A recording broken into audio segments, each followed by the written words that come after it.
Goal bladder stones ഏറ്റവും കൂടുതൽ ഇപ്പം കൂടുതൽ ആളുകൾ ഡയഗ്നോസ് ചെയ്തിട്ട് അത് പക്ഷേ ഇപ്പം കൂടുതലൊന്നും പറയാം. കാരണം വെച്ചാൽ നമ്മൾ ഫുഡിനകത്തുണ്ടാകുന്ന വ്യത്യാസം കൊണ്ടിട്ടും കൂടുതലും ഫീമെയിൽ 40s ഫാറ്റി ഫീമെയിൽ 40 എന്നാണ് നമ്മൾ അതിൻ്റെ ഒരു ഡിക്റ്റം തന്നെ പറയുന്നത് സ്റ്റോൺ ഉണ്ടാകുന്നത്. അപ്പോൾ എന്ന് പറഞ്ഞാൽ ഈ ഒബീസിറ്റി കൂടിയതുകൊണ്ടൊക്കെ അത് ഗാൾബ്ലാഡർ സ്റ്റോൺ ഒരു പക്ഷേ ഡിറ്റക്ട് ചെയ്യുന്നതിനെക്കാട്ടി കൂടുതൽ ഉണ്ടാവാം. So when do we need to approach for surgery and all?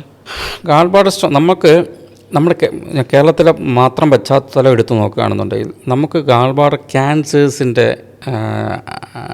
എണ്ണം കുറവാണ്, വളരെ കുറവാണ്. കൂടുതലും നോർത്ത് ഇന്ത്യയിലാണ്, പ്രത്യേകിച്ചും ഗംഗയുടെ തീരത്താണ് ക്യാൻസേഴ്സിൻ്റെ. അതിൻ്റെ പൊല്യൂഷൻ കൊണ്ടിട്ടാണെന്നൊക്കെയാണ് പല തിയറികളും. പ്രത്യേകിച്ചും PGI ചണ്ഡീഗഡിൽ നിന്ന് SGPG എന്ന് പറയുന്ന സ്ഥാപനത്തിൽ നിന്നൊക്കെ ഗവേഷണങ്ങളുണ്ടായിട്ടുണ്ട്.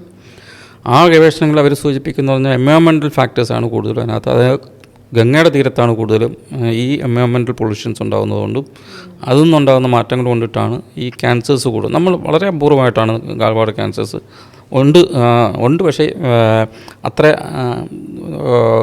കൂടുതലായിട്ട് കാണപ്പെടുന്നില്ല.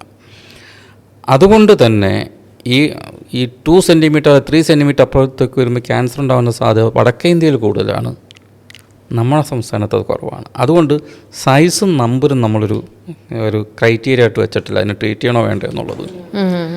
ക്രൈറ്റീരിയ ആയിട്ട് വെച്ചിരിക്കുന്നത് സിംറ്റമാറ്റിക് ആണോ ഇല്ലയോ എന്നുള്ളതാണ്. പ്രത്യേകിച്ച് നമ്മൾ ഓയിലി ഫുഡ് കഴിക്കുമ്പോൾ പെയിൻ ഉണ്ടാവുക, അതൊരു ഇൻടോളറൻസ് തോന്നുക, അല്ലെങ്കിൽ ഈ പ്രത്യേകിച്ച് നമ്മുടെ ലിവറിന് തൊട്ട് താഴെ ഭാഗത്തായിട്ടാണ് പെയിൻ ഉണ്ടാകുന്നത്. ആ പെയിൻ ഷോൾഡറിലോട്ടോ ബാക്കിലോട്ടോ റേഡിയേറ്റ് ചെയ്ത് പ്രകടിപ്പിക്കാം. എപ്പോൾ ഒരു ചെറിയ ഓയിലി ഫുഡ് കഴിച്ചാൽ തന്നെ, വറുത്ത് ആവട്ടെ, ഒരു വെണ്ണയാവട്ടെ, ഒരു ബിരിയാണി ആവട്ടെ, അത് കഴിക്കുമ്പോഴത്തേക്ക് വയറ്റിനകത്ത് പ്രയാസം തോന്നുകയാണെങ്കിൽ ഇത് ഡയഗ്നോസ് ചെയ്യണം.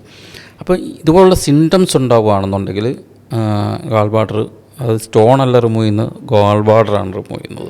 അതായത് സ്റ്റോൺ എന്ന് പറയുന്ന ഗാൾബ്ലാഡർ ഒരു പക്ഷേ അതിനകത്തുള്ള ഫങ്ഷൻസ് കുറയുന്നത് കൊണ്ടിട്ടാണ് ഈ സ്റ്റോൺ ഉണ്ടാവുന്നത് തന്നെ. എന്നാൽ നമുക്ക് ബയലിനകത്തുള്ള സാന്ദ്രത കൂടുമ്പോൾ അത് ക്രിസ്റ്റലൈസ് ചെയ്യുന്നതാണ് ഈ സ്റ്റോണായിട്ട് മാറുന്നത്.